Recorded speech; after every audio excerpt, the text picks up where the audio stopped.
Bagaimana cara berceramah kepada orang tua yang masih merayakan tahlilan keselamatan, sementara ilmu agama saya masih sedikit. Khawatirnya orang tua saya menganggap saya belajar otodidak atau malah disebut sesat. Mohon jawabannya. Sampaikan apa adanya yang kita tahu, gitu kan? Sampaikan dengan kalimat yang santun kepada orang tua kita. Apapun, kita kan punya satu tolok ukur gini. Sepakati dulu teman-teman sekalian. Guru dan kiai kita hanya satu, nggak ada lagi. Nabi Muhammad SAW. Semua yang kita ingin kerjakan berhubungan dengan agama ini, jangan kerjakan sampai Anda sudah menanyakan bagaimana kiai dan guru saya, utusan Allah tuh ajarin. Misal mau sholat, tanya bagaimana Nabi SAW sholat. Mau puasa, bagaimana Nabi SAW puasa. Mau haji, bagaimana Nabi SAW haji. Mau ziarah kubur, bagaimana ziarah kubur, dan seterusnya, gitu kan, dan seterusnya. Termasuk masalah takziah, menghadapi orang mati, semua tanyakan bagaimana ziarah kuburnya, bagaimana bertakziahnya Nabi SAW. Kita ikutin, gitu kan.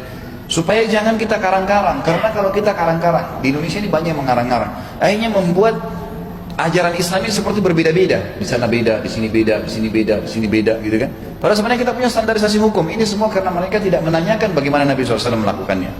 Belum pernah ada riwayat teman-teman sekalian, kalau ada sahabat yang mati, Nabi SAW datang lalu mengajak sahabatnya tahlilan, ayo baca zikir yuk dulu rame-rame, kirim untuk orang mati itu.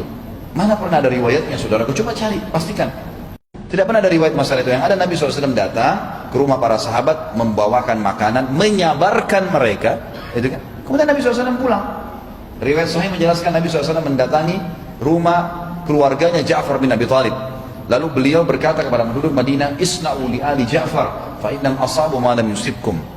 Buatkan makanan, bawakan makanan ke sana rame-rame ke rumahnya Ja'far, keluarganya Ja'far, karena mereka sedang tertimpa apa yang tidak menimpa kalian, mereka sedang sedih. Maka sahabat semua rame-rame bawa makanan. Sunnah kita bawa makanan ke tempat orang yang sedang bersedih.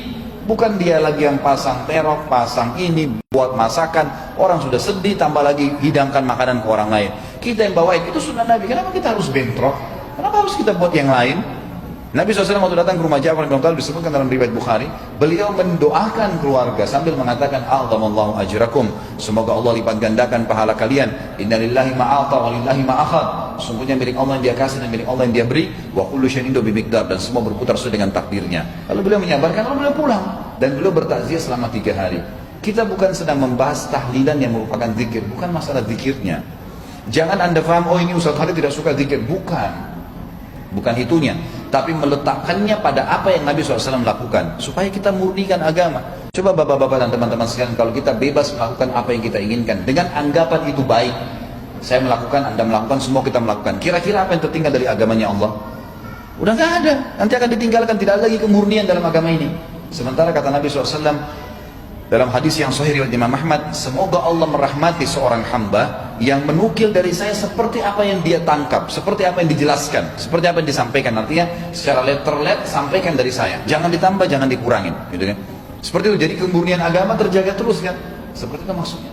Jadi jangan kita tambah-tambahin, itu maksudnya. Jadi jangan difahamin sedang disorotin ibadahnya, bukan. Berzikir tahlil itu adalah ibadah. Afdal zikir la ilaha illallah, itu Nabi SAW bersabda kan, zikir yang paling afdal adalah la ilaha illallah. Itu memang paling afdal, kita disuruh baca. Tapi pertanyaannya, kalau kita mau tarik ibadah ke ibadah yang lain, tanya, Nabi SAW pernah nggak ziarah kubur ibadah, baca Quran di kuburan, baca Quran ibadah. Tapi membaca Quran di kuburan, tanya, Nabi pernah baca Quran nggak di kuburan? Tanya, cari riwayatnya, ada nggak riwayat? Kalau kita dapatkan riwayatnya, silahkan kerjakan. Kalau tidak ada riwayatnya, jangan dikerjakan. Karena kalau kita mengumumin nanti jadi masalah nih. Nabi SAW dalam riwayat datang ke kuburan, memberikan salam, mendoakan, pulang. Itu memang hadisnya. Tidak lebih daripada itu. Maka lakukan seperti apa yang beliau lakukan. Kalau Anda memang betul-betul mau menjadi pengikut Nabi SAW, kan gitu.